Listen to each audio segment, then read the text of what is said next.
Live. You are live. Boom. Greetings, Arthur. An honor once Johnny, again to be with you and have a great reasoning. That's what we do here on the TruMon show. Grateful forever. Forever grateful. Definitely. thank And you for being the grateful platform. is knowing that you have enough, you are enough, and you don't need a ton of stuff in life to find happiness and find that gratefulness within you. So, yeah, I'm very grateful. I am enough, and we're going to do this. So, tonight, I want to start tonight, I'm today just going for to you. shut a window, Johnny. I'm just going to shut the window next to my desk here. Hang on. There's a southerly coming through. That's better. Okay, if we talk about supreme intelligence, super consciousness, we're talking about creation, definitely. Now, do you think that all this knowledge that we have about plants, about anything, the AI and stuff, is of human origin or could have been passed down to us from, I don't know, I don't want to say Anunnaki or stuff like this. No? This is just stuff I heard. But as this knowledge come from us after trials and error of thousands of years of trials and error of eating this mushroom or that stuff, or and then someone dies, so it's an error, or the knowledge of all the mushrooms, all the food in nature that is good for us, because there's many plants that are medicinal. Some can kill you. So this old knowledge, I think it's super, has to do with super intelligence, definitely, because none of us can go in the forest today and start saying, okay, I know this, like we're completely lost. We would probably die in the wild because we're not prepared for that. We don't have the knowledge how to survive in the wild. Like even myself, probably I would freaking die. I don't know. So I, I want to know, do you think from your perspective, your stuff that you have reflected on, is this knowledge of human origin? Because you always say everything is man-made, comes from Yeah, man, it's yeah. man-made. So where does this come from, especially if we consider that maybe 1,000, like how long the earth's been here? Was there even a beginning to the earth, or it's always been here? Like how old is this place here? Where is it? Does it stand in somewhere, or like all this knowledge someone has to know? Like I repeat often that nobody knows where we are, nobody knows freaking nothing, but I think that there is some knowledge out there. Now I don't think I am going to find it at the bottom of the Vatican, in the library at the bottom of the Vatican, or any library with ABC 123, but with observation and enough centering and mid station, I don't know, maybe less distraction, I can get to those answers. Maybe it's inside me. Maybe like I would like to know, what is the sun, what is the moon, what is the earth, where is the earth? All this, is this knowledge somewhere? Because a lot of people will have speculation about the sun, that it's plasma or this or I heard all kinds of stuff. Most of it nonsense, because no one can really tell me what the sun is. Like, is this knowledge accessible to us, Arthur? Or if it's everything is man made, maybe we can have access to it somewhere? Or am I I mean, completely looking too far to, or I should keep the awe and the wonder? well, you have free I will. can wonder all my life. I'm never going to know anything if I wonder all my life. Well, you have free will, and you do have the ability to feel and sense and all that. It's whether you use that. Talking, collected generally for all of us, but is another matter. It's because what we're focusing on, we're projecting and creating. So, um, I mean, a few things came up for me in what you were saying. If I hope I can remember all of them. Um, when we breathe out, our dreams, our thoughts, intentions are encoded in the breath, and it adds to the breath of life out there. It's eternal unless we actually can destroy the air. Um, so we have access to that.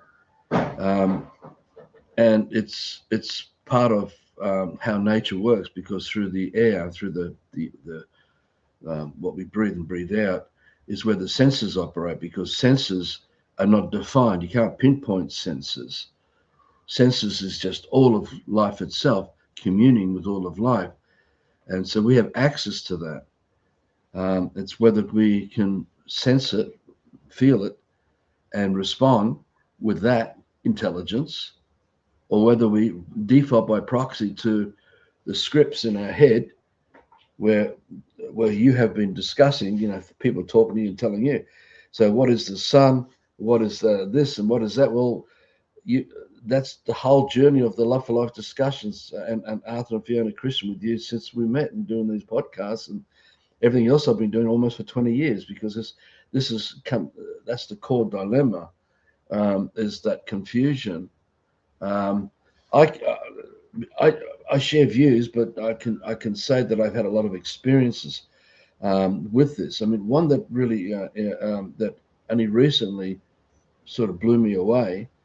When we moved onto this land 3 years, a bit over 3 years ago now, or more than 3 years ago now. Sorry, um, I had a phobia with snakes, because we have, in the wider region, we have like 18 different snakes, and about a quarter are ultra dangerous, ultra venomous, or maybe a little bit less, and then there's another quarter that are mildly toxic, mildly venomous. I was watching a Facebook group on snakes, a fantastic Facebook group.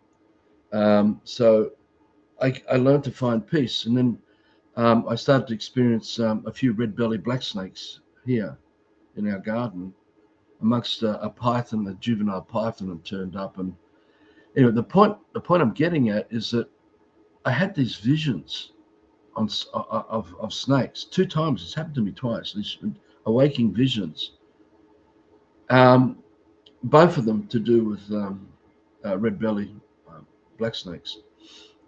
And it came to me. I sort of just realised the snake is entering into the domain of the 26.8 acres that I hold as Ironbark Farm, as I hold as the motherland for this dream. And the snake was telling me, I'm coming onto your land, communing, letting me know it's here. And so that made me, the first time it happened, it made me a bit more conscious looking around, when I'm walking around. And then eventually I saw it out here, just outside the back garden. Um, and I was happy for it. I was actually amazingly joyful. I wasn't reactive or anything. Um, so that's been a couple of years of letting go of all this childhood and trauma. Even I used to surf with sharks, and it just, there's so much stuff put into us, and we pick it up like that movie Jaws, and there's so many things we would have picked up along the way with snakes, but that was those two experiences so far are deeply profound. Now it's possible, and maybe I'm still too asleep in some ways, still waking up, that other creatures are communing with me, and there will be this ongoing relationship we'll have with life itself. So, and I think that's how things would have been. That's why, to me, why children should be brought up by nature, because they evoke all these qualities that are natural. So I'm coming from an obese body, 68 years old, to this, and going through all these epiphanies and that for the last 20 years, in waking up and waking up and waking up and using common sense. I don't, as you know, I don't believe anything. I don't listen to anything anymore but people tell me anything. I seek to, I apply the practice of scrutiny to see if what I'm thinking is fiction or not. And it's very easy to do. And this is covered in videos, so anyone who's going to go through these will know what I'm talking about, or will learn to do it themselves. So I get to know what is sensory and what is fiction, and now it's so really easy for me to work out which is which.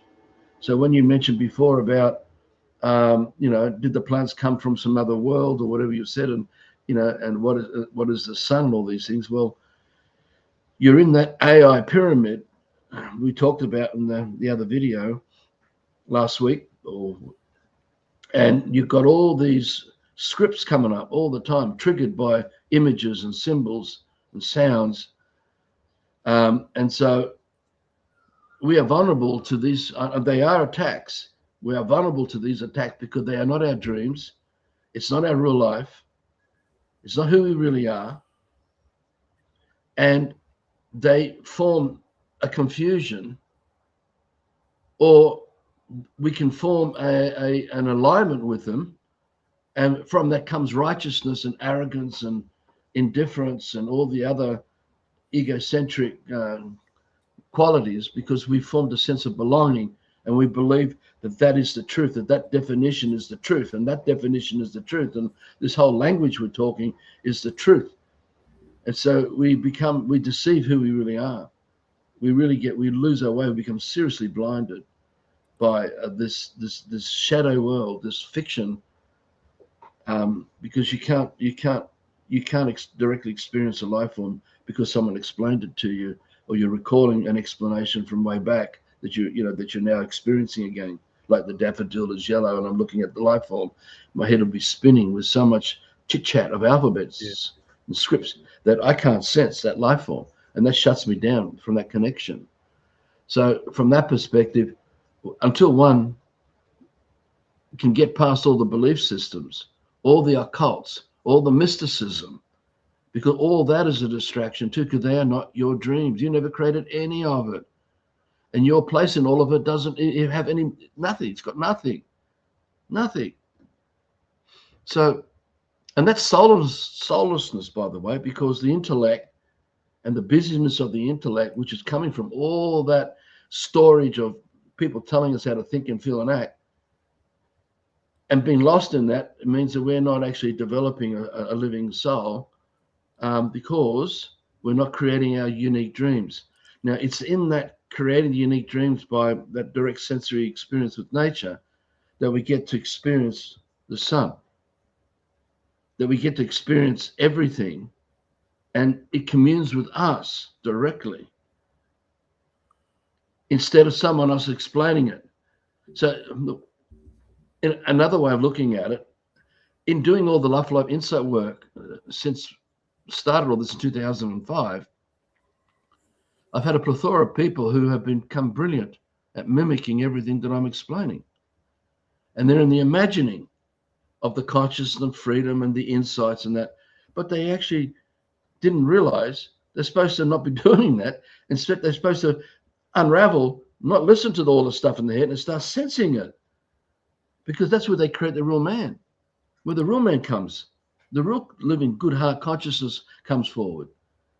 So I've had in our life at the East Barrel House, before we vacated in early February 2019, it was often like Central Railway Station, with people coming and going, because people wanted me to fix them. They won't say it. They wanted me to fix them. And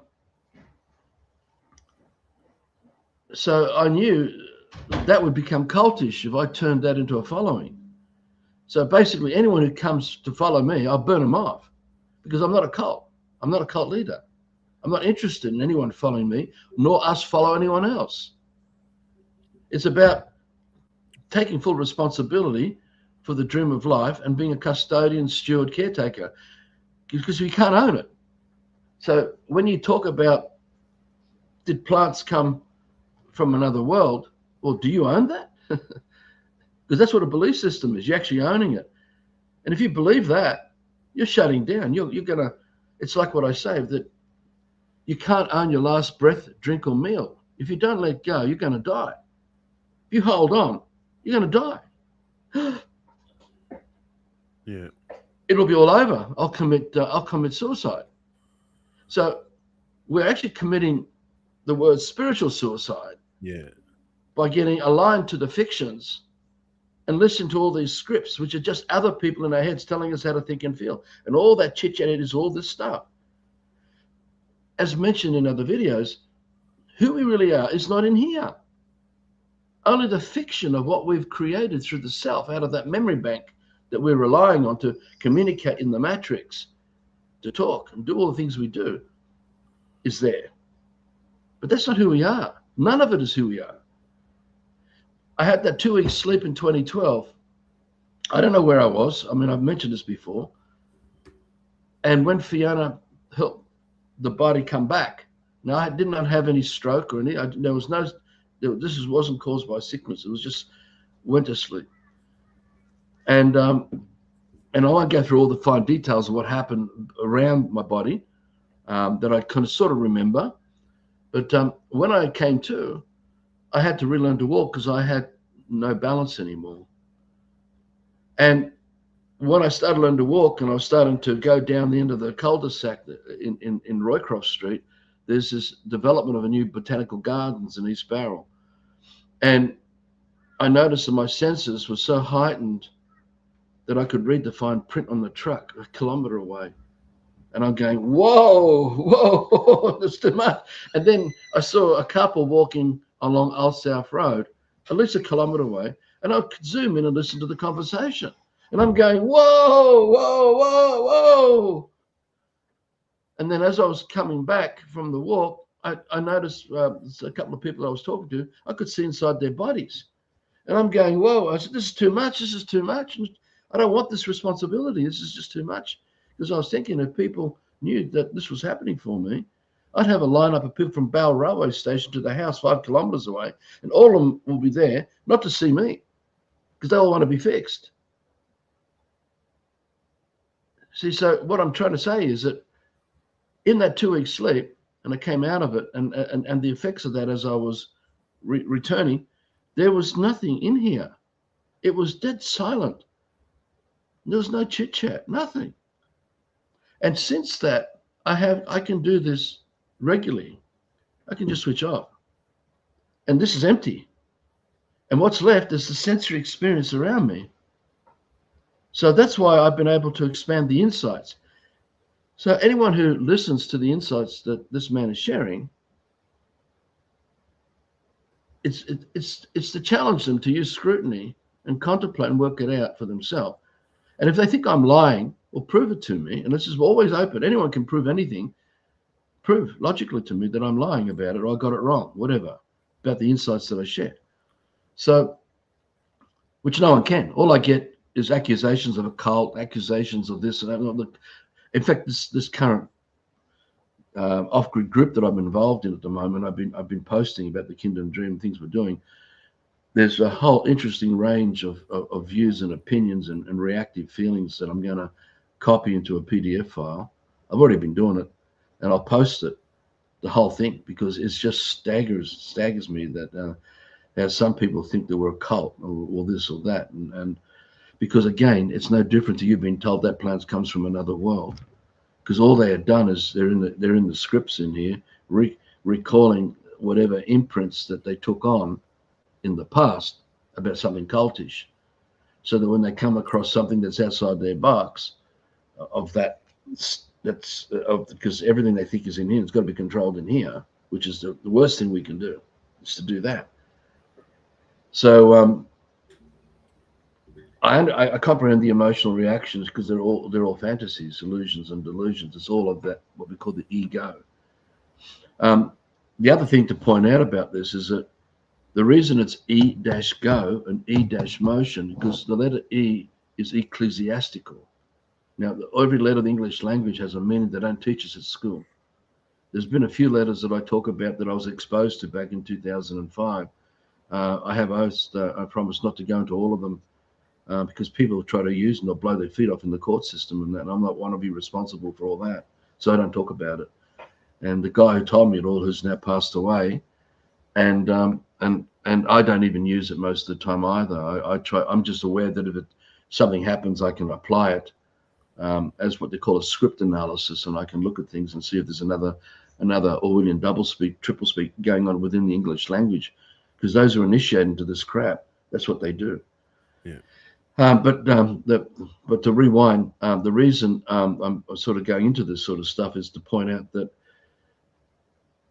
it's not going to lead us to it's not going to lead us to anything of truth. It's just going to keep us bamboozled, keep us discombobulated, keep us mesmerized, distracted, um, in a plethora of definitions that other people's intentions have had an effect on me and became the ego and the emotion, because E for ecclesiastical, being the high priest, right up in the highest levels of Freemasonry in the occults, who crafted the original Old English language and then transitioned it to the New English language from the 9th century.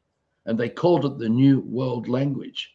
So they'd already planned this programming way back then for this New World Order, a round table of Freemasons, like a King Arthur's round table, but many of them all holding hands across earth to form this one world government, one world religion, one world, all this sort of stuff. This is going on. This is no argument. This is all happening before us, before our eyes.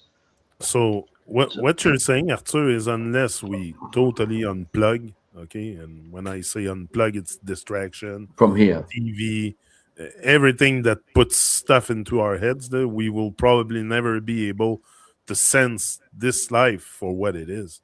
because what I'm trying to just to when we give our life energy to an image, to a symbol,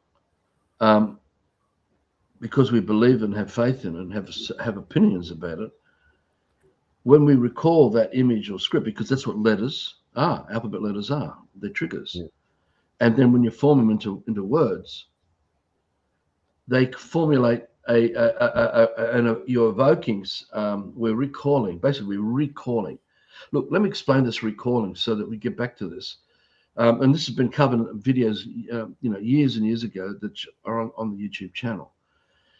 Think of little Mary as a man, like you and I. We're all man. We can touch, taste, feel, smell, hear. Little Mary, she's a man. And little Mary is in the scripts of Alice in Wonderland. Now, little Mary is present with the presense or presence of life. We can touch, taste, feel, smell, hear, see little Mary all the time. She's always present. The living is always present. The truth is always present before us. But all the time she's performing Alice in Wonderland and the scripts, even if she set up a stage and props and everything, Alice is not present with the presence of life. We can't sense Alice, ever. Nor can we sense anything to do with Alice in Wonderland. It's not here amongst us, the living. All we're doing is imagining. So we can be in the audience watching little Mary performing Alice in Wonderland in front of 100,000 of us.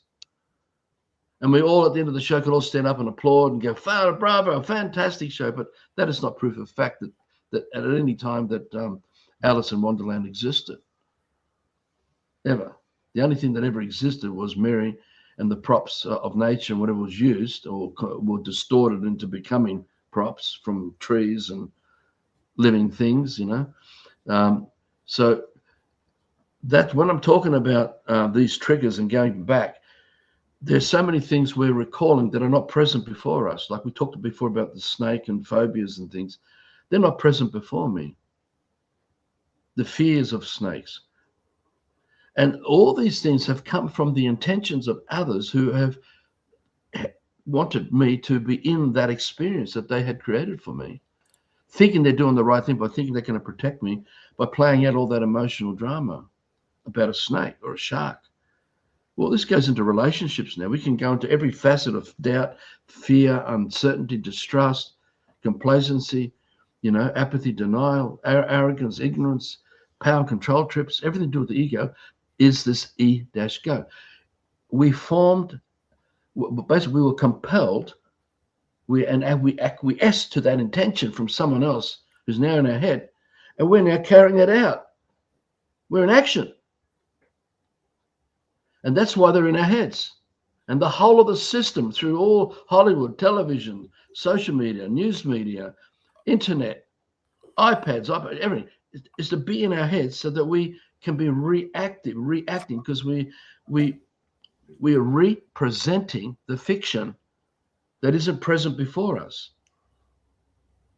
You follow? So if they call you, Arthur Cristian, to the courtroom, I'm invisible. I don't even exist. I'm not going to represent a fiction. I'm not a fiction. I'm the living man. So when I was talking about using scrutiny and contemplating to work out whether it's fiction or not, this is what you come back to realize, am I representing something that isn't even here? And that's when you get to realize how deep the fantasy, the illusion, delusion of the occults that educated us into the alphabet languages, so that we would formulate all the constructs and concepts, right? And then play out the roles of all the constructs and concepts and the definition meanings that become all the scripts of the language we are talking. That's AI. And really, if we go back to the previous video, that pyramid, the whole pyramid from the bottom all that is AI, because the alphabet language is AI. And all the constructs and concepts are AI. And all of it is alien. It's completely alien because it isn't real. You can't go to nature and to experience any of it directly from a life form. Nothing. So, in the early days, I through a friend of mine, Glenn, who told me a few little things about this, and it really blew me away. I was imagining, when you go to Macquarie Bank, well, all you're doing when you go to something like Macquarie Bank, you're going to a man acting as Macquarie Bank and the scripts of Macquarie Bank. You're also going to the many men and women who built the building, the constructs, and the concept of that building of Macquarie Bank. But it's a fiction. It's not part of nature, and nothing of nature needs it to exist so they can exist and perpetuate, right? But where a cow has its calf and the calf grows up and it produces progeny and all that, and on it goes. And so I use that analogy with the megaphone. Hello, Macquarie Bank. Please come forward. Can you talk to me, please? Hello, Supreme Court. Hello, High Court. Hello, Judge. Hello, Barrister. Hello, Lawyer. Now, that's no different to Alice in Wonderland. I'm saying, hello, Alice. Please come forward. Please talk to me, Alice. I don't want a man coming forward acting as Alice and talking to me. I want to talk to Alice.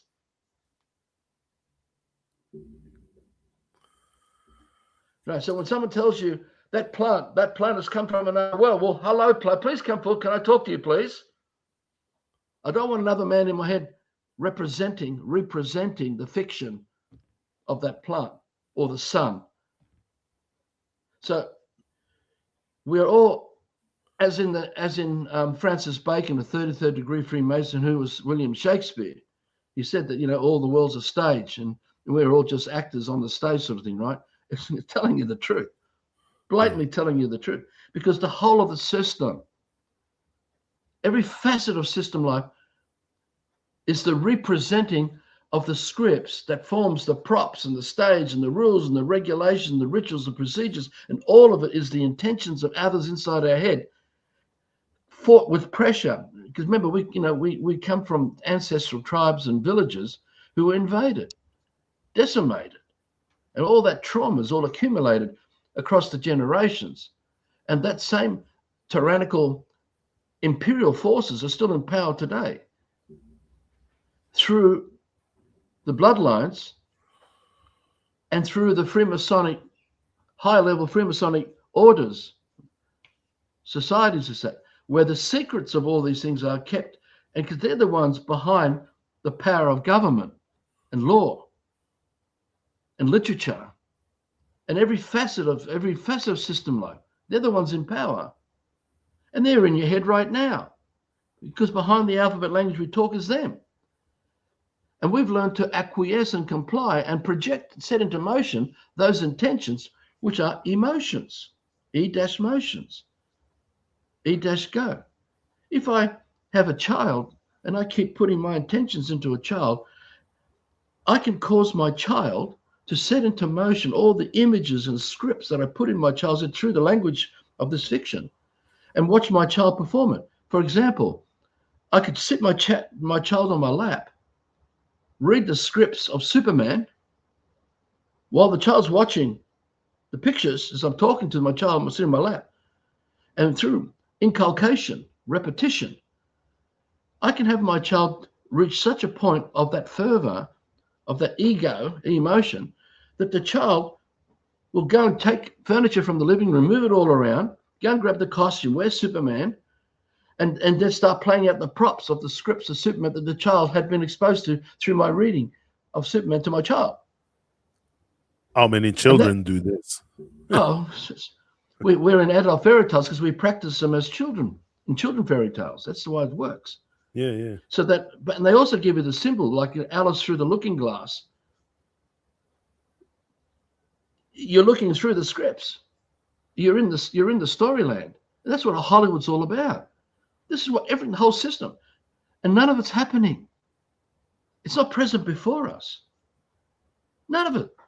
It's here. None of it's here. Alice is not here. Wonderland is not here, and never has been here. Yet we're imagining that it is.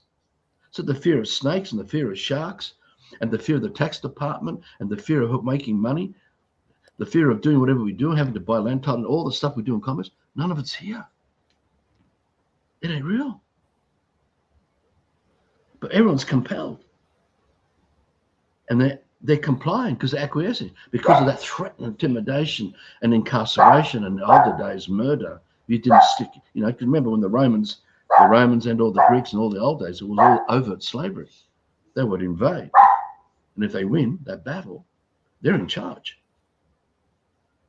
And they may surround that village with their own garrisons or, their centurions and their soldiers. But it is an outright threat at all times. Now, the Australian flag, the American flag, the Canadian flag is a Pax Romanus. Yeah. It's a peace treaty, but it's not really, where the subjugated are still under a state of war across the generations because we gave our life over to them, these Freemasons, high level, which is international, and we've been subjugated ever since. So, when you get like thousands of statutes coming out of bills in Parliament, it's the Freemasons higher up who are doing most of this, or they're lackeys, they're just drones who have become politicians or whatever, just carrying out all the dirty work without being conscious of what the hell they're doing. They don't even know what they're doing because it's all fiction. So, when someone tells you that's a plant from another world, well, straight away you can see it's a fiction because you have to just say, "Oh, hello, plant, please come forward. I don't want to listen to someone who told me that you came from another world. I want to talk to you directly so I can directly experience it from you because that becomes the truth." So, right? real wisdom is only found in nature. It's only in reality, once you realize what reality really is. Yeah, exactly. That's why That's why for 20 years I dropped the name, and I don't represent that ID because that's a fiction. That's not me, and I'm not going to allow that fiction to be subjugated into a world of Roman civil law, which is all to do with commercial contracts, where I've never harmed anybody, I've never injured anyone, never broken the peace, never committed a crime, etc. And yet I could be fined because I went 5 kilometers faster in a zone where I was supposed to, instead of doing 80, I went and did 85, and I got a $500 fine in the mail. Now, that $500 in the mail that I have to send to them, if this was to happen to me, not that it doesn't, that's why I don't have the ID, is my fruits of labor. And I have to work for that fruits of labor to accrue that $500. Then I have to then pay that fine. Right? Now, that's extortion. This is rape, pillage, and plunder. This is not protecting the community. This is not the psyops. They said, "Oh, we need all the police cameras to protect us all." I remember growing up in the 60s, before all this was happening, there was always an element of the wild and reckless amongst the youth that I was part of. But we didn't have many deaths. Now, you look at how many times we hop in a car and drive a car every day. Every single vehicle, from couriers to transport, whatever, to mums and dads and going to school and shopping and to us going to work. And, we're going to have millions and millions of journeys every day. Every day. What's the death toll in contrast to that? It'll be less than 0.0000%, 1%. And yet we have police cameras everywhere. We must protect each other. Because the revenue raising is the real agenda, because they want to drain your resources, your life energy, converted into fictional dollars. And remember too, we're also now dealing with inflation because the dollar back in the 60s and the early 70s was a dollar. And the buying power of the dollar was a dollar then is like $800 today. But because the dollar is now 1 cent, the amount of work you've got to do and having two parents working or have a couple of kids go through school, all the pressures are all under, and they can't even keep it all together and survive, really properly survive without all the stress and all that shit going down, which is impacting more than 90% of the population of Australians, yet alone Canadians and Americans. This is going on everywhere, this crap. So the extortion becomes even worse because our buying power to earn the dollar and then pay the $500 statute fine, right? It becomes these are now covert whips. This is punishment. This is true punishment. In the overt system, if you weren't listening, doing, okay, go and pick up that rock. And if you don't, they go, whoosh, whoosh, pick up that rock. Yes, sir. Yes, sir. I'll pick up the rock, Okay, I'm going to pay the fine. Yes, I did, So this whole thing of statutes is all about commerce. And it's a fake life energy where we have been treated like a part of a beast phenomena because they see us as beasts, as goy, as useless food eaters. And this is why we're seeing so much horror and injustice in the world as we grew up, just to see just the scale of suffering that goes on. So when I woke up to all this and I dropped the name, I'm removed. It takes years because I just don't engage. I don't use the name. I don't use signature. I don't perform in commerce. I don't do business under the name.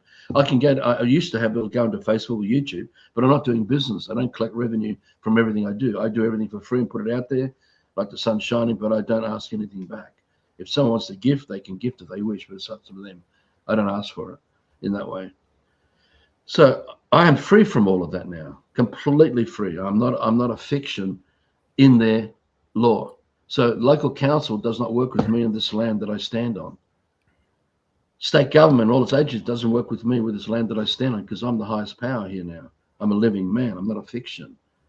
And fiction doesn't work with me. If they want to try and take my body and bring it into their court, they'll be defeated instantly. And they will be hammered because every lie is a curse. And those who lie are processing curses. And when you comprehend how the occults work, you can actually deal with these people right up to the highest levels and make them process it. And I'm not joking about this stuff, but it's you just let me finish. What I'm trying to get at here is that if you can comprehend the scale of deception in worshiping fiction and building a life in fiction, you can see why we are in such a terrible state today, because we can't sense. We don't know how to sense anymore, which is a natural thing that we all got. We might get little windows of it occasionally, but it should be a constant all the time in communion with life itself. Because the truth is, we are not separated from the earth and nature. We are earth and nature. We are the land. You can't separate the man and the land. It is what we are as life, as the collective of life. So that's the journey I'm on in addressing as a non-violent, very peaceful, I don't want to start up more fires, in dealing with this lie. And if they want to come after me, I welcome it. Because then I can apply all this. I know how to route out Alice in Wonderland. I know how to route out all this stuff. But you said we are the land. Is that why the word island is island? Because we're all little islands on except that we're individuals, where the eye is the all-seeing eye. We're separated from the land. That's why it's an island. Okay. Because the eye is the ego. It's the storehouse of the memory of all that stuff. And we rely on that to do business in the system, because that's what the system is built for by these people. So we're sailing our fictional vessel on the oceans of alphabets, going from port to port, bringing on cargo, moving cargo, and doing contracts and business all the time. But it's all, we're in an ocean of alphabets. All of it is pure fantasy, illusion, and delusion. Every facet of it. It's just been an evolution of this covert system of slavery. Because from my perspective, the Old Testament was covert slavery. The New Testament is overt slavery. And the change from overt to covert was because too many uprisings were going on amongst all their slaves and whatever they were in control over. And so losses of life on all sides kept happening. And they wanted to cut that down and stop that kind of loss of life to them. One of the reasons why in gender today they've attacked men for a long time now to try and destroy men, because it was men protecting women in their villages, and they were the ones who'd put the witches up on the stake and burn them. They were the ones who'd go and kill anyone who tries to get in someone's head to control them through voodoo or whatever else they want to use in their occultic practices. It was their greatest threat to these occultists was man, us. And this is why they've gone to so much trouble to manipulate through gender, to try and shut us down and make everything politically correct and bring in all this garbage to turn men into pussycats who don't even know what they are and don't even know who they really are anymore. They don't know how to protect the domain of their family, their real family on the land. Yeah. It's just so gone in that way. There are some of us. I do that for Fiona. So, some and of us are doing, but the vast majority of men today. That's the reason why. And the other reason why, the story of when you read the story of in their Old Testament books, where they've got to go, the Pharaoh or the priest of Israel wants to go and seek out the firstborn and every child and kill them all and get rid of them all because they were a potential threat, because one of them could be the Messiah or the Savior in their story, right? And going back to Egypt, the threat to the Pharaoh himself. You see these same repetitions, but this is why they introduced vaccination. This is why they used alchemy and chemical poisoning. Look, the immune system is incredibly powerful. And when you're living in nature, it's very strong. So wherever you see invasion by these people through the story books, you remember the victors always write the history, they introduced their alchemy. They introduced their germs. They introduced all these things that they manufactured to attack and kill us. Even today, they have to get rid of everyone who has an influence over public thinking. Yeah. Because the Freemasons want to control the outcome of what they're planning for. They don't want other people to speak from the heart, from the conscience, and speak out to influence public thinking that would alter the outcome. So this is why they use many drugs. Many of them also can be invisible kind of stuff. And you see very famous people dying of cancer and dying of all these things because they were targeted and they didn't even know by the drink that they were given. Now, this is really what goes on, because the only way you can control and maintain that power is to have a range of different tactics you've got to use. You know what I mean? So there are many, many good people. I've experienced an onslaught from doing Love for Life. I mean, a serious onslaught of this stuff. So many forms of attack, including being poisoned and letting that pass through my body. I'm not joking about this, because there's a greater thing around us. We get help. We get, there are a lot of things that where that kind of intervention can happen. And because you work with that good heart and you don't have any fear or doubt to call in and play out that kind of destructive emotional shit to compromise your strength, your power. Not power as in something, hey, I'm Goliath and I'm just going to, be Godzilla and I'm going to use my force and rule over you. It's not about that. It's to make sure that no one crosses the line to come to harm you or your family or the land that you're on, and protect it. And that's why the Romans had huge battles back in the Germanic areas, and that, because they were very strong men. And these are the kind of men all through Scandinavia, called the Vikings and all that, who would kill anyone. They found anyone trying to get into their kids' heads, playing out the stuff that goes on today, because they knew that was dangerous. And I'm not into the murder side of stuff, but I'm pretty strong about, if you catch people like that doing it, they need to be incarcerated, and if not, murdered by a collective who realize what they've done to hurt so many people. Because most people are innocent They don't know. They're not conscious of all that scripts playing out from that memory that controls their vessel. Like I talk about the pirates with the black skull and bones on their ship, and they're sailing across the seas of alphabets, and they see another vessel that's just been given birth, and it's a child in the womb, in the commerce of the mother, and so they'll go and attack that child to try and weaken the defenses. So they go and attack the vessel, like you see in pirate movies, and to weaken it, so they can then board it, so they can take over control of the helm, and put in place their own person while they boot out. Either put them on the plank and send them over the plank to die in the ocean, or they put them deep down the bow, handcuffed, hog-tied, and all that, silent, out of the way. So the vessel is in control by them. And that's what that person with the alphabets, building up the memory. So you would form the fiction of the Arthur Christian. And that is what's going to be sitting at the helm and controlling the vessel, controlling which direction, because they're telling you which way to go and what to do, because it all comes from the scripts. It's all mapped out. It's all predetermined. This is still going on now, today, everywhere. So would you include in this the prophecy in the Bible and all that stuff? Yeah, it's self-fulfilling.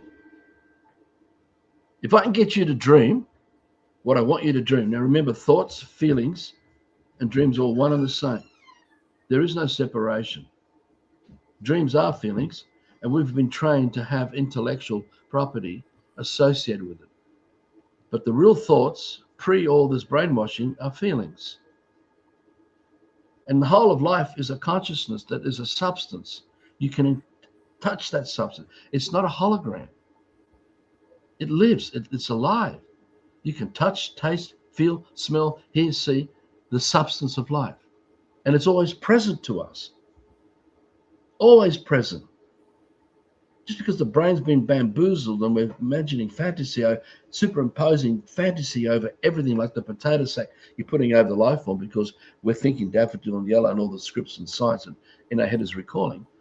And the potato sack is shrouding the life form in darkness, so we can't sense its purpose as it's communing with us, because all of life's communing with us all the time. We've shut it off because we're in the scripts now, projecting the scripts of the matrix. So if I can get you to dream what I want you to dream and get you to direct your energy to it, set it into motion through your belief, faith, and associated opinion with that script, with that dream, I'll get you to create it. So slaves will create a world in their master's image without realizing. And the stealth is so subtle and the manipulation is so powerful. And this is what they do all the time. And this is what's behind Corona. Now, the wars with Iran. And it goes on and on. 9/11, London 7/7 bombings, I could just go on and on and on about the PSYOPs and Port Arthur massacre, and on it goes. It's just the Diana Spencer assassination, and on it goes. There's just so many of these things. It's just it's beyond comprehension, the cruelty and the horrors of what these people are doing, and how much you have to sell out, how you sell out to it as well. But you only comprehend it's self-fulfilling, because if you are my child, you're sitting on my lap, and we're in 300 BC, and I'm reading you the prophecy of Ezekiel, for example, or whatever, and you're sitting on my lap, and I'm talking to you about the scripts, and I'm putting that into you because my father did it to me, or whoever did it to me, and I'm projecting it onto you. And it talks about the end times of what's going to happen. It is a man who's thinking it. It's a man who projected it. Who's a man who invented it. And it's a man who's breathing out that stuff. So we went from me to you to your son, to my grandson, and to my great-grandson, grandson. And we went right through until now, here we are today, with the book still there, the same book that they called 350 BC, whatever they made up. And it's a man to the experience of the words of the prophecy. So it's a placebo. We are creating it because we're dreaming it, we're thinking it, and we're creating its outcome. So the whole Bible's full of this kind of stuff. It is crap because it's self-fulfilling. It's not happened because of some amazing, mysterious thing from some incredible archangel and God who spoke and communed with us to do all that. It was the deceit by the Freemasons and the cleverness and the guile to control how you're dreaming so that you will project that dreaming and through the generations set to a calendar which they made up as well. The months, the dates, the years, the seconds, the hour, and so this is how they hold it. They can hold it in present sense, the fiction, as we think it and pass it on through each generation. As the evolution of the Bible, of how we're going to bring about the changes all centered around Israel and this vast, large piece of land that Israel has been prophesied to have, which takes in a lot of the Middle Eastern countries. It's huge. And the wars that have been going on in Israel all comes from the Old Testament. Through Abraham and Moses and on it goes. It's crafted by the occults. This is not, you can't go to the Bible. Hello, Bible, please talk to me. Please come forward. I don't want to listen to a man talking on your behalf, representing you. Can you please talk to me? Hello? There's nothing there. There's silence. Hello, Moses. Hello, Moses. Hello, Jesus. Hello, Abraham. Please come forward. Nothing there.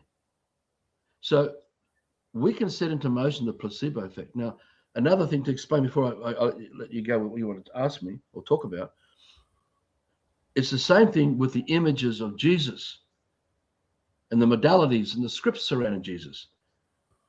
Now, you've got to remember, it works because it's all affected by slaves who have been under the oppression of the dominating, occupying forces of all the ancient Greeks and the Romans and all the other occupying forces that have come through the bloodlines to what it is today. So all that trauma is still present to us here and now. And we can be easily manipulated because of that, because we're spoon-fed. We're seriously spoon-fed in a covert system of slavery. We can accept the image and the scripts of Jesus and how much Jesus loves us. But because every man who thought of Jesus and gave love to Jesus directed all their image, directed all that into the image of Jesus, all that life energy, all that sincere love. And every other man who loved Jesus is going into Jesus as well, into that symbol. Whether it's a crucifixion, doesn't matter what it is. And that collective life energy, when someone else comes along and gives themselves to Jesus, can be healed by that because it's been healed by every other man and woman and child who gave the energy to it. Because it's man-made. But it can deceive us because from the bigger picture, they're in the system of the church that's controlled by these Freemasons, who controls the synagogue, who controls, the mosques. It controls the auditoriums and amphitheaters and all that. And everything is self-fulfilling because we don't realize the sleight of deception in how we've been manipulated because we're breathing it out. We're breathing it out and creating it as a collective. Everyone else is doing it. And then from that, you can get fanaticism and people, and all kinds of stuff. And it's very easy to drop in bad guys and all that amongst all the good guys to play out the role of the devil and all the bad satanic stuff going on. The other thing with people who die, who are lost in fiction, and they don't know what else they are, they remain, it continues on for them in fiction. And so they become the haunted houses and the ghosts you see around crematoriums and plaques and in cemeteries. And you'll see, because it's all manipulated, because those who died like that, they never created a soul. They're never going to be part of the eternal life because they never created a life. They were in the fiction the whole time. They're in the scripts. And it's lethal when you die like that. But that's why there's so much confusion going on amongst us in the system that we're living in, because it only ever happens in the system. Because what is the system? If you think about it, that pyramid I talked about with A at the top, what really is from the bottom to the top, man, us, us. So without us, none of this is happening. Without us, all the scripts and all the building blocks and all the progress of civilization, all the inventions and all that stuff, right? And how I talk about this again, you think about here we are today. We have a history of amazing messiahs and saviors and holy books and wisdoms. We have all this amazing technology, engineering, and incredible feats of what man's done. But look at the mess we're all in today. If there was one truth in all of that, you think we'd all be in paradise now, but we're not, because something else is going on. And that's what I've been revealing through this work. What is it that is going on that's deceiving us, and how we've been manipulated? We create our own bad guys and good guys. The phobia I had with the snakes, it went. I still have the odd little bit of trepidation. Another one.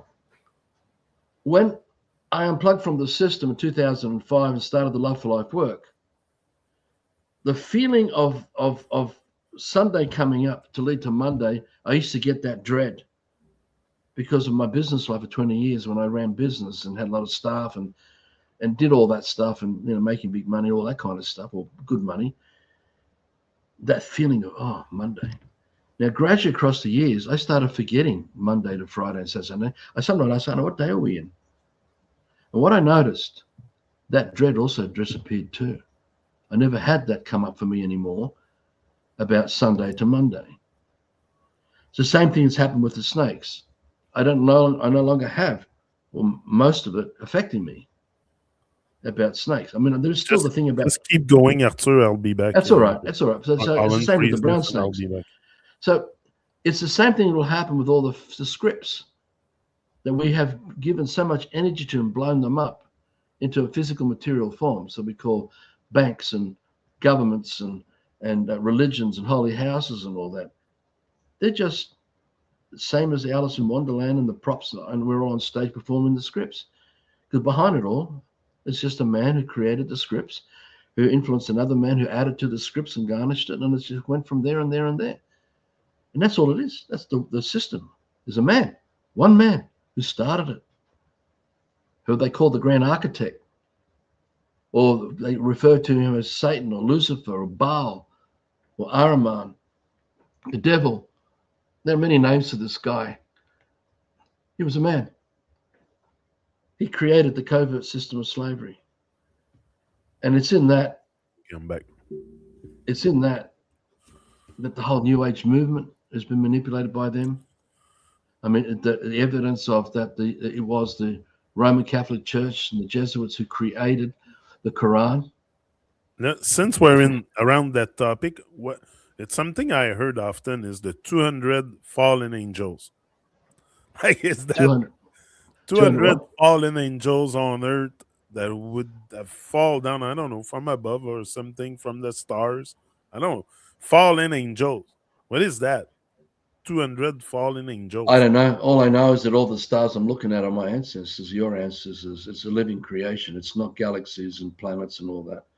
It's all bullshit. Everything we've been taught through astronomy and astrology is all crap. Again, hello, astrology. Hello, Mars. Hello, Venus. Please come forward and talk to me. I don't want another man telling me everything about what you are. I want to hear it directly from you. I want to directly experience it from you. Now, you think of the scale of the scripts and how much we've been exposed to.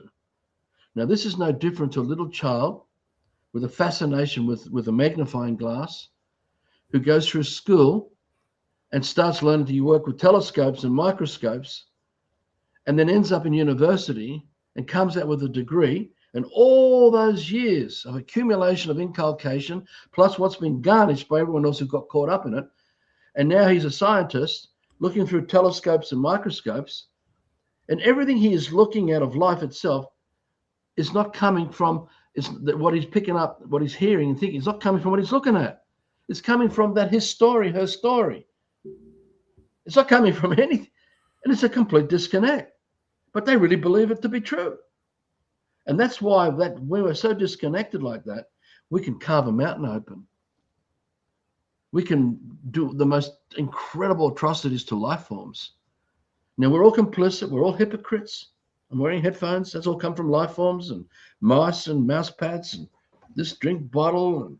And We are so compromised, and we are incredible hypocrites when we talk about this and in the awakening. But that doesn't mean we can't still be making changes to start to cut back, to start turning back, stop living out of fiction. But the first thing we've got to conquer is this. We've got to get rid of this in here, all the imagining, because who we are is all around us. It's sensory. And that's exactly how all of nature works. You don't see nature communicating with alphabets as a natural thing. You don't see all of nature going to school to learn about fiction, so before they could do anything about what they are doing in life itself. Everything's done through senses, So smell, after sound, taste. super consciousness, we can also relate this to superpowers. Now, can I bend the spoon just looking at it? Of course you can. That's what your dream is, and you want to, you know, expand on that, discipline and focus, you can. For me, that's a waste of time. I'd rather be focusing on creating trees and planting, because that's life that I I can get pass it. on to my children. You bending the spoon, I can't do anything for my children. Can't eat that. They can't breathe it. They can't drink it. They can't do anything to make a difference to the community. I can just sit there and be amazed by wow, wow, wow, but it does nothing. What does it do, really? It just okay. We're good at that. So would you But say when that you magician that go on stage and perform like super heavy stuff like, that you cannot even perceive the trick, this is like The trick is that superpowers? you've forgotten who you are. That's the real trick. You've forgotten who you are, that you are life, and you're here to nurture and expand life, because that's all that exists. It's life itself. That's why we're creating a paradise on this 26.88 acres. It's not just creating a village. It's, it's the whole village is busy in the creativity of creating waterways and getting the water to move around the whole property so we can hear the sound of water all the time. To create, in the keyline system, get the water to move across smaller streams. We make all this, do it all. And then from that, we work out the simple gravel roadways and pathways, and then build timber bridges over the roadways, and then put in food forests and native gardens and native habitats and feather-friendly environments and swimming holes, large swimming holes and smaller swimming holes, creating flowers and beauty all over the place and turning it into a living paradise with small hubs or homes amongst it all, to set a living example of what we are, to remind others what we're capable of, that we don't have to grovel in the system and live in all that nightmare stuff with fictional dollars and like surviving fiction and fiction and fiction and being so brainwashed we want to run around with guns, killing things all over the place. Look, the scale of this thing is just what we've done. We're all complicit in it. We're all responsible. I'm fully responsible because I was a consumer of all of that. I was a materialist with all of that. And now I'm working on changing it. So that's why I'm focusing on creating life here on this piece of land to be the magnificence and the abundance, the tranquility, and the true freedom of a living example how village life used to be long ago before invasion began in here. Before invasion came with intimidation and threats and violence and war and all that. When we get back to that, you realize that all the stories that we came from the Dark Ages is bullshit. All the stories that came from the dinosaurs and the way it was prescribed, many of these Tyrannosaurus Rex were made on plaster on Paris. There's so much evidence about this. Anyone wants to do the real homework, they'll realize what's going on with the Smithsonian Institute and others. The skeletons of our original ancestors, everything was so much bigger and taller because the air was much richer and the pollen was more intense. So everything grew bigger. There was an experiment, I think Tokyo Expo back in the 80s, I think it was. And they made it inside a glass dome. They put one tomato plant in it, and they tried to recreate an intense oxygen environment. And this tomato plant kept growing past the 6 months. Apparently, it grew and grew for something like a couple of years, and it produced thousands of fruits and didn't die. Now, wherever you go on Earth, you'll find evidence of much bigger dogs, much bigger cats, much bigger bears, much bigger man, because everything was so much bigger. Because the oxygen was so rich and the pollen was so incredibly intense that we were bigger. Everything was bigger. We've Bigger shrunk trees. down now. We've really shrunk down. So under the oceans were the evidence of all this. Because that, So you think those massive tree stumps were remaining of trees? yeah, I will not be surprised that Ayers Rock was once a tree. You know, the Jack and Beanstalk myths and all, it's true. Yeah, The yeah, yeah. Avatar movie series it touches on true. It's like communism was used to white and true homesteads of the Vedic culture of the old Russian ways in Siberia and all that, and how Russians lived, and how all the Vedic culture lived that way. And that's what the Ringing Cedars books touches on all through that. You can see that. So they created communism associated with Lenin and Trotsky and all that. But really, that communism is no different to capitalism, and it's no different to socialism. Socialism, yeah. So and so it's all one and the same. It's exactly all one and the same thing. When you open your eyes and realize what's going on here, because really, what's behind capitalism is a tiny few. What's behind communism is a tiny few. But when you get to the real things that we're talking about, the real community stuff, it's a co-creation where everybody's a custodian, student, caretaker.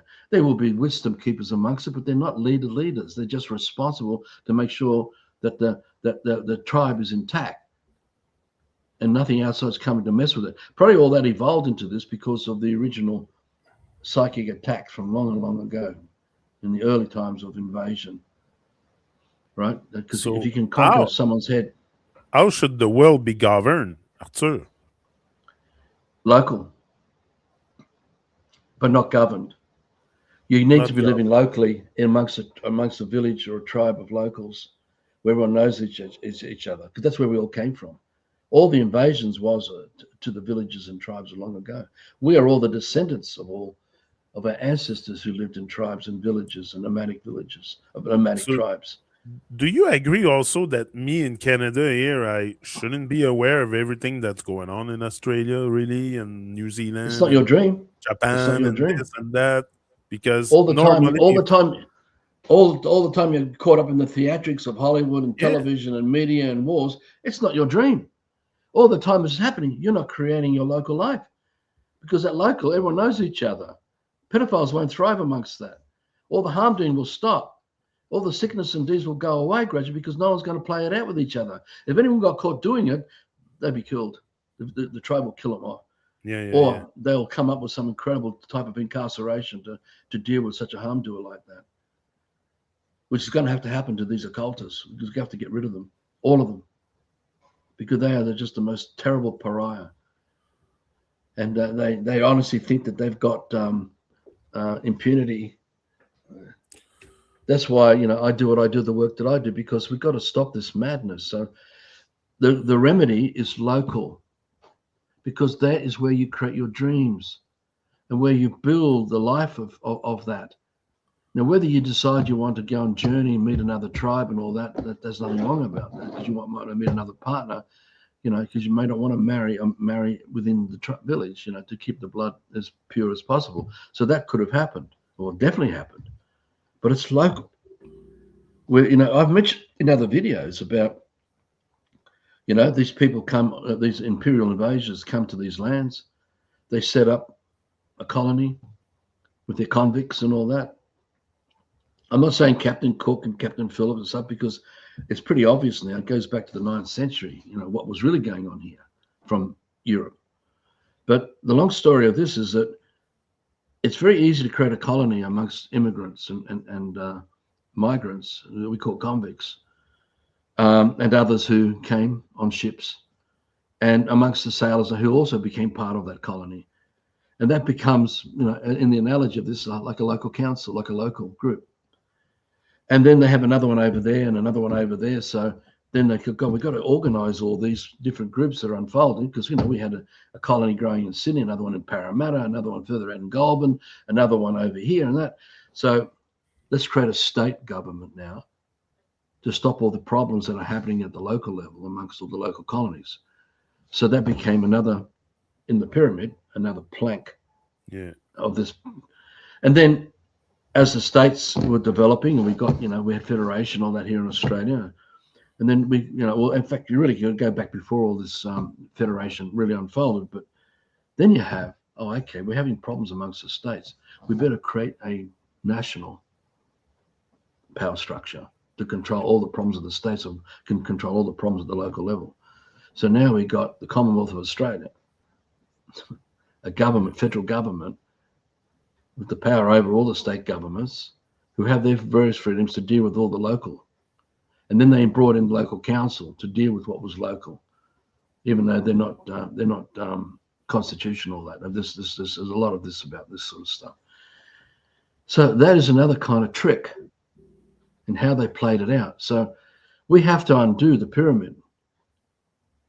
Now, if we don't, we're going to end up with such incredible devastation because the fiction that we're setting into motion by everyone who is worshipping fiction and all the scripts and all the emotions, all that, they're saying that we love fiction, that we love fiction more than life.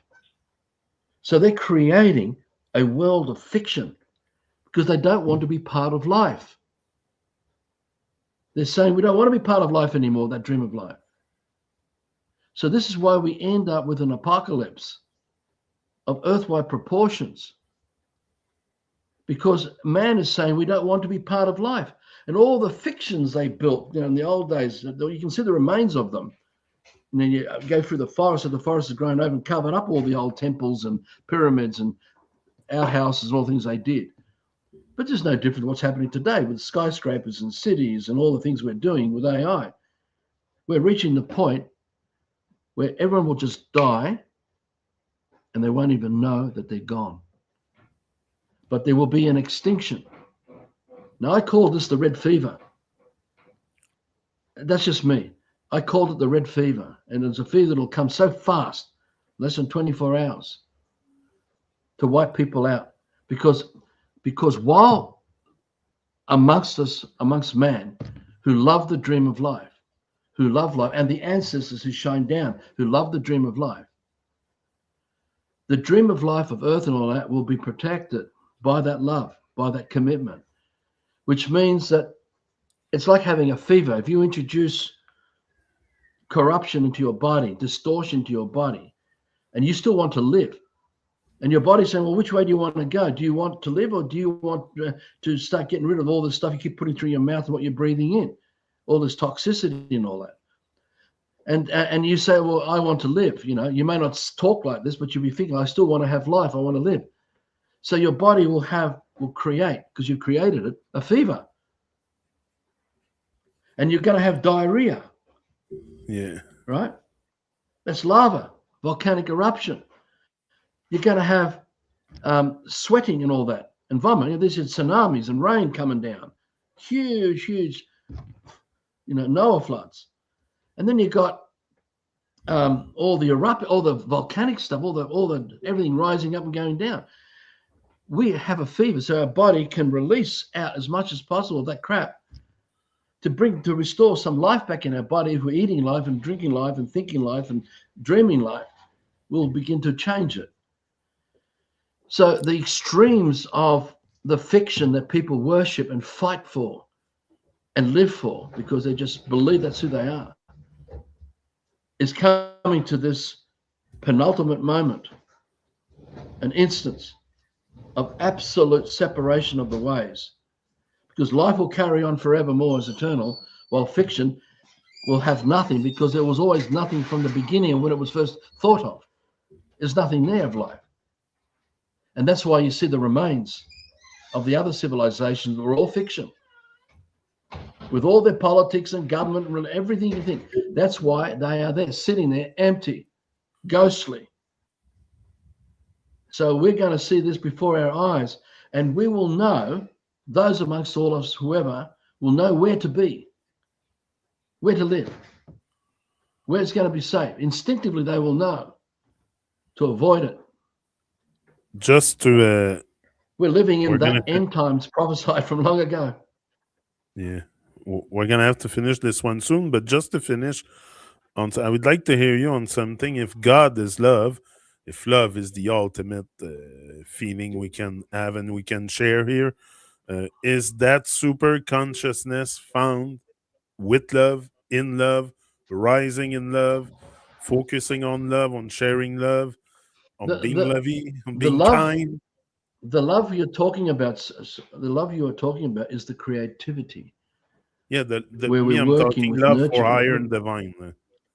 Yeah, but that's what I'm saying. It's a creativity. It's not an idea, an imaginary No, no, construct. no. That's It's it. a doing. Yes, It's a yes. doing thing. So it's a creativity. Becoming the So word the in the B to the physical hive, form. Yeah, yeah, but it's not a word. It's a living feeling. It's a whatever. living consciousness. So the bee to the hive and the busyness of the bee is the creativity of that life that it lives for. You can call that love. But that Okay. love is also full responsibility too, because the bee is fully responsible in its purpose and will not alter its purpose or alter anything else of the hive's purpose. And it will not alter the purpose of every other living thing that interacts with in the ecosystems of life itself, because the whole collective is a love as well. It has a purpose. And everything's busy in the creativity of that life. That's again why we're creating this kingdom here, this paradise, because that love is a creativity. So people who come in, we're not here to talk about all this sort of stuff we're talking about. We're going to be busy waking up and going to bed in the creativity of life itself, to recreate a paradise and live amongst it and enjoy it, and use that as a living example to inspire others to get back to doing that at a local level.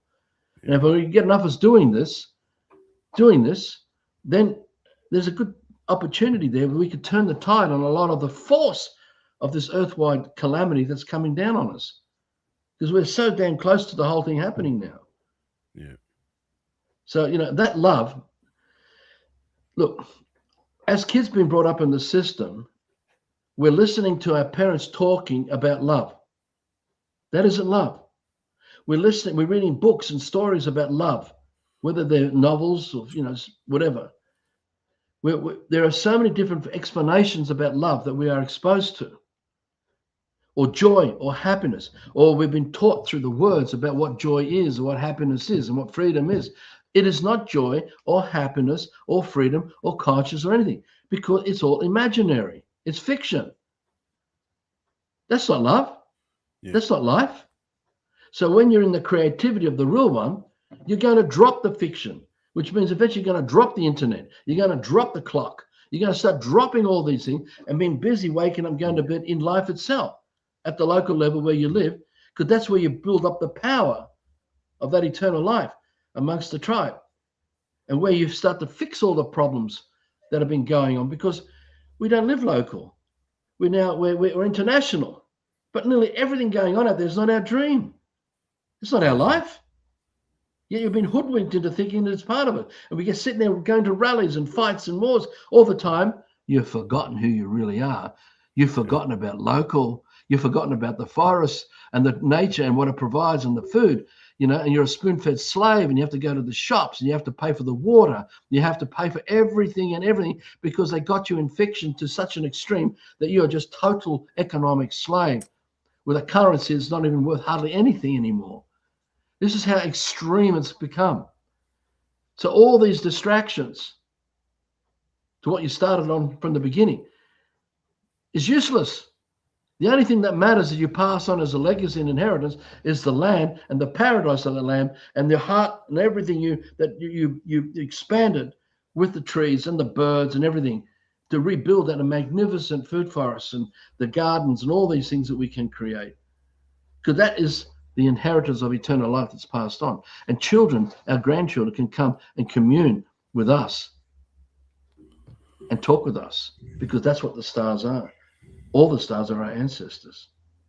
This is all through the laws of all the tribes, mate. Yeah. We're talking with our because it's a living dream. Live in. We live in dream.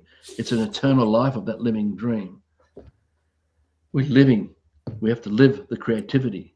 We are the bee. We should be the bee to the hive, the ant to the colony, the birds to the flock. Anyway, I'm The frozen on the screen again, but Yeah, that's after I'm okay. gonna All have right. to stop this one there. I gotta go hit the road.